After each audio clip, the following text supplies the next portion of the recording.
Sitting atop a hillside, looming over park guests as they enter Six Flags Magic Mountain is one of the craziest aero roller coasters ever built. X2. But right next to it, there's an equally as awesome and historic aero roller coaster as well, that just so happens to also be red and on the same hill. My name is Tyler from Stable Media, and today I'm going to be going in depth on what you can expect when going to ride Viper, the classic aero mega looping roller coaster at Six Flags Magic Mountain.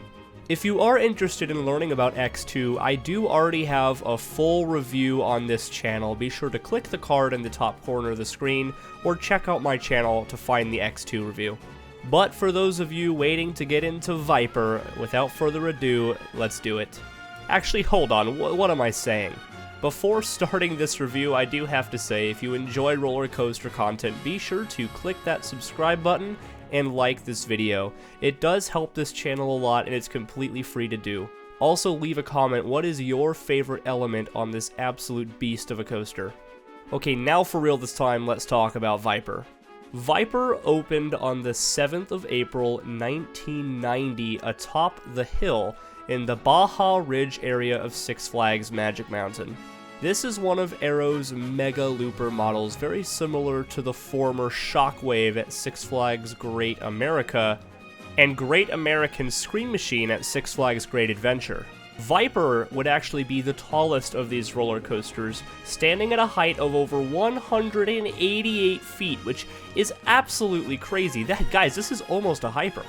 Drop of 171 feet, speed of over 70 miles per hour, 7 absolutely insane inversions, and a ride duration of 2.5 minutes. Viper is absolutely no joke, and today we're going to be going through everything from the entry experience, to the trains, to the operations, to the layout, so you can know exactly what to expect when going to experience this ride. Like I said before, Viper is located on top of a hill in the Baja Ridge section of Magic Mountain. It's right by X2, quite literally the bridge that goes to X2. You pass under that bridge and you get to Viper's main entrance. Viper used to have a really cool entrance sign, but unfortunately it was removed and replaced with a rather generic one, but it's extremely hard to miss. You can see this ride and its signature first vertical loop towering over the park from pretty much anywhere. The queue line for Viper isn't anything special. It's just a bunch of switchbacks inside of there's a lower queue house, and then you go up into the station, which is directly above. There is a flash pass line, and there is often single rider. I have had times where they'll tell me single rider isn't going, but just look for the sign. Go towards where the photos are, and if there's a single rider is open today sign, just follow the arrow and it'll point for you exactly where to go. Sometimes they have you go up Flash Pass, sometimes they have you go up the exit, sometimes they have you go up a completely separate line in total. But I do really like that Six Flags Magic Mountain does offer single rider on this coaster, although it isn't necessarily always needed. Viper doesn't have the best reputation amongst the general public, and we'll get to that in a little bit, but because of that, expect relatively short wait times for Viper. Everything else in the park is over an hour. Expect to wait no more than 20 minutes for this thing, which is great because I love Viper. When you get to choose your row, I do highly recommend you take the second to back. That is my favorite row. However, front row is also really, really good. You're going to notice the standard aero looper over-the-shoulder restraints with those super big C-shaped handlebars. Honestly, a lot of people don't like these trains, but I actually really like them. I think they're really classic, and they're really not that bad. Operations on Viper are hit or miss. However, a lot of the times I go, I do know the Viper crew is working pretty quickly, but I have also seen the Viper crew just straight up messing around on a really busy day. Like, they'll be stacking trains, they'll be all done checking restraints, but they'll be distracted by, like, passing a ball back and forth to each other. Like, this is actually something I've seen with the Viper crew. So it really depends on who's operating Viper, but some days I have seen that this ride has really quick operations, and other days I've seen like some of the worst operations ever. But once the train dispatches, you are going to head up that 188 foot tall lift hill, which is absolutely insane. Once you reach the top, you're going to get an absolutely spectacular view, especially if you look over to your left-hand side, you're going to see the park, and if you look towards the right, you will see all sorts of the hills of Santa Clarita. Then you're going to head down a curved drop and reach the max speed of 70 miles per hour. you are then going to go up into a hill with a super tight vertical loop at the top. This loop has some crazy positive Gs, and you absolutely fly through this thing, which is why right after that you hit a sudden trim brake as you bank and then turn to the left-hand side.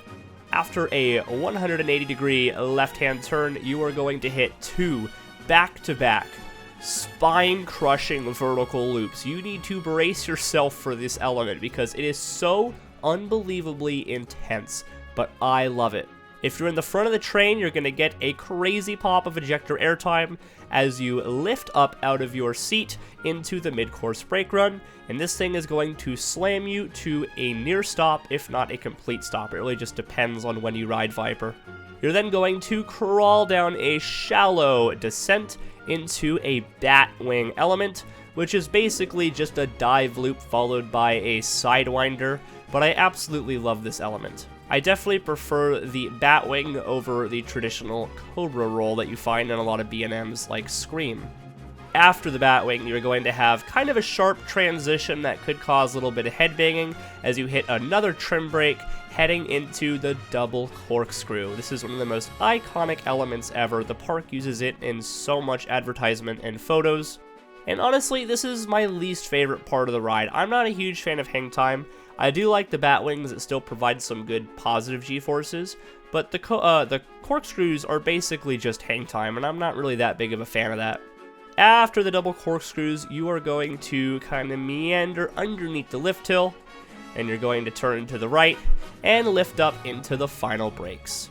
Viper has a very traditional Mega Looper style layout, nothing extremely special, but also still quite a bit of fun. My favorite part of Viper is definitely the first half with those 3 absolutely insane vertical loops, some of the craziest positive G-forces I've ever experienced on a coaster. And if you couldn't tell already, I'm a pretty big fan of this Aero Classic, but there are some criticisms that I have with it, and some issues that you may have when riding Viper as well, just some stuff that you guys should really consider. If you've been on an Aero looping coaster, or really any Aero at all, then you should know this ride is rough.